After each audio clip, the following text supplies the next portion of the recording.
Everyone, তোমাদের সবাইকে স্বাগত আমার একটা কুকিং ভিডিওতে। আজকে প্রথমেই আমি দেখো এখানে আমি পেঁয়াজ দিতে পারবো, সামনে কিছুটা রসুন বাটা, কিছুটা পেঁয়াজ বাটা, আর সকাল আমি দিচ্ছিলাম কিছুটা জিরে লঙ্কা বাটা, এই যে প্রতিদিন বাটা মশলা, তার সাথে আমি আদা বাটা, এই উপকরণ দিয়ে আমি ভালোভাবে একটু কষাবো। খুব যে বেশি অয়েল দিয়ে সেটা আমি বলছি না, হালকা পাতলা গরম মশলা করেছি, একদম ভীষণ অল্প হালকা পাতলা অয়েল দিয়ে একদম হালকা হালকা মশলাকে হালকা কষিয়ে নিই। এবার এর মধ্যে আমি দিয়ে দিতে দেখো ডাল, মুগ ডাল সেদ্ধ করা ছিল, নুন হলুদ দিয়ে ভালো করে হালকা ভেজে মুগ ডালটা সেদ্ধ করে রেখেছিলাম। মাছের মাথা দিয়ে আমি মুগ ডালের মুড়ি ঘন্ট করছি। এর মধ্যে রুই মাছের মাথা দিয়েছিলাম আমি, ডালের সাথে বেশ ভালো করে মাথাটাকে মিশিয়ে নিয়েছিলাম ফ্রাই করে।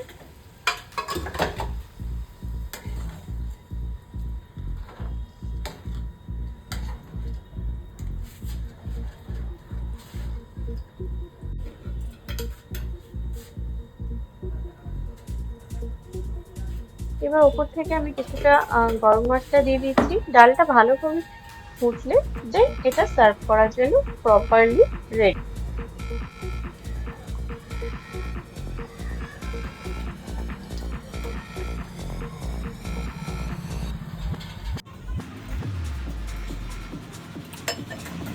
চলো এবার দেখে নিই আমি নেক্সট যে আজকে রান্না করছি।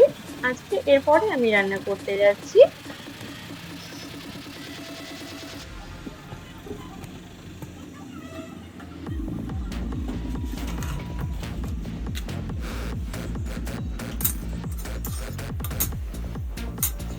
কড়াইতে আমি দিয়ে দিলাম সর্ষের তেল, গোটা শুকনো লঙ্কা আর অল্প কয়েকটা গোটা গরম মশলা।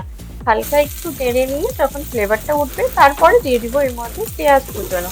আমি পেঁয়াজগুলোকে লম্বা ডাইসে কুচিয়ে নিতে বলেছিলাম, যেমন ছোট ছোট করে কুচালে এর মধ্যে ঠিকঠাক প্রপার বসানো, এর মধ্যে লম্বা কুচানোটা দিলে কোনো অসুবিধা নেই, কেন এটা হালকা ক্রাঞ্চি ভাবটা থাকবে, যার জন্য আমি এটাকে লবণ দিয়ে ভাজবো না, এমনি সরষের তেলে ফ্রাই করবো। চলো এবার এটা ফ্রাই হয়ে গেছে হালকা গোল্ডেন ব্রাউন। দেন এর মধ্যে আদা বাটা, রসুন বাটা 1 চামচ, 1 চামচ পেঁয়াজ বাটা আর 1 চামচ জিরে লঙ্কা বাটা। জিরেটা আর লঙ্কাটা আমি একসাথে পেস্ট করে নিই। সো জিরে লঙ্কা দুটোই, আর এখানে আমি কোনো গুঁড়ো মশলা ইউজ করিনি, জিরে লঙ্কা বাটাটা দুটোই মানে আমার পেস্ট করা। তার সাথে স্বাদ মতো হলুদ আর লবণ দিয়ে ভালোভাবে এটাকে একদম, দেখো আমি কিন্তু মিনিমাম অয়েল ইউজ করেছি, বিকজ আমি রান্নাতে ভীষণ অয়েল ইউজ করি। অয়েল, ঘি, তেল, মশলা এগুলো আমার থাকে, কিন্তু যেহেতু ভীষণ গরম পড়েছে, আমার শ্বশুরমশাই হার্টের পেশেন্ট, সো কারোরই খাওয়াটা উচিত নয় এই গরমের মধ্যে, সেই জন্য ওনার কথা মাথায় রেখে একদম কম অয়েলে আমি জাস্ট না ভাজতে যতটুকু লাগে মশলা ততটুকুই দিয়েছি। এর মধ্যে দিয়ে দিলাম, তোমরা দেখতে পেলে, 1 চামচ দই দিয়ে হালকা নেড়ে, একদম কম আছে দইটা দিয়ে নেড়েছি, না তো ওটা দইটা কেটে যেতে পারে। এবার দেখছো আমি এর মধ্যে জল অ্যাড করে দিলাম। জলটা ভালোভাবে ফুটে গেলে এর মধ্যে আমি ভেজে রাখা একদম জ্যান্ত রুই মাছগুলো দিয়ে দিব। জ্যান্ত রুই মাছটি আজকে আনা হয়েছিল, খুব একটা বেশি যে তৈলাক্ত তা নয়, ভীষণ ফ্রেশ ছিল মাছটা যিনি দিয়ে গেছেন। তো সেটাকে আমি সেজন্য একদম হালকা পাতলা ঝোল করছি।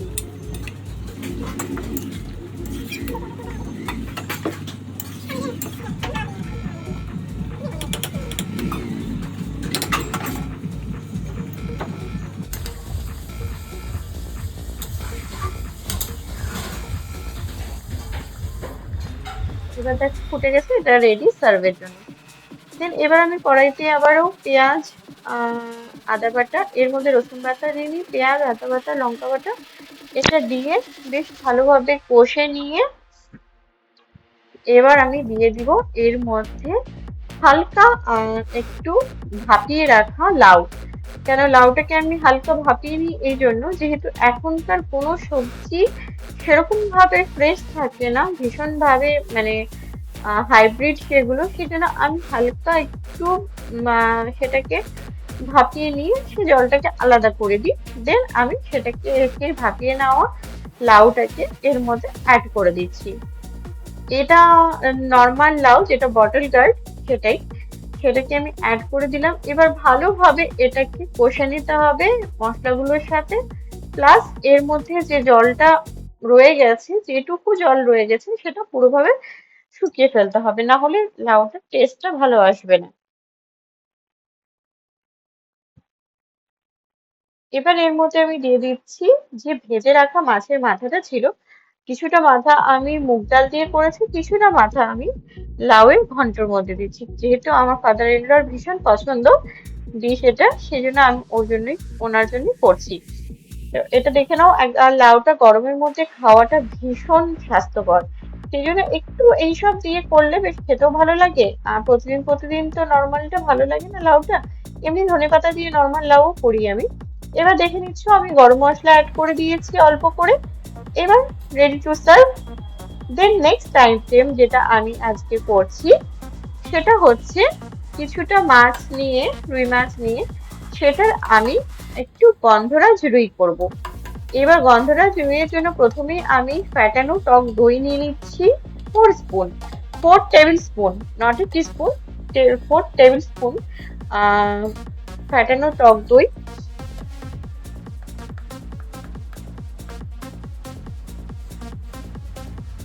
তার মধ্যে আমি দিয়ে দিচ্ছি 1 চামচ রসুন বাটা, 1 চামচ দিয়ে দেবো তোমার আদা বাটা,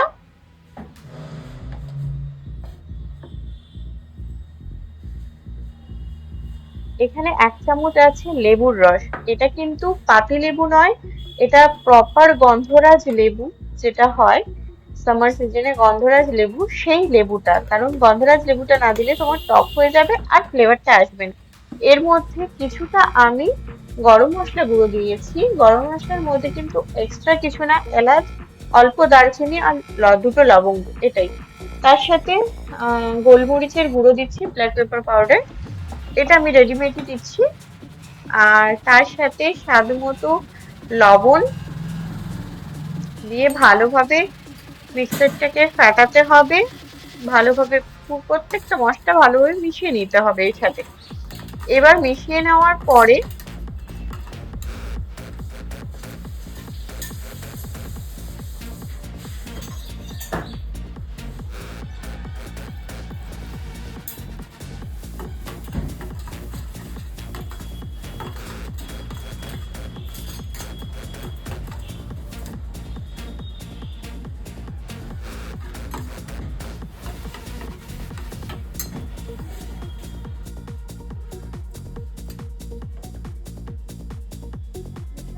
তোমরা দেখতে পেলাম একটু চিনিও অ্যাড করে দিয়েছিলাম টক ঝালটা কম হওয়ার জন্য।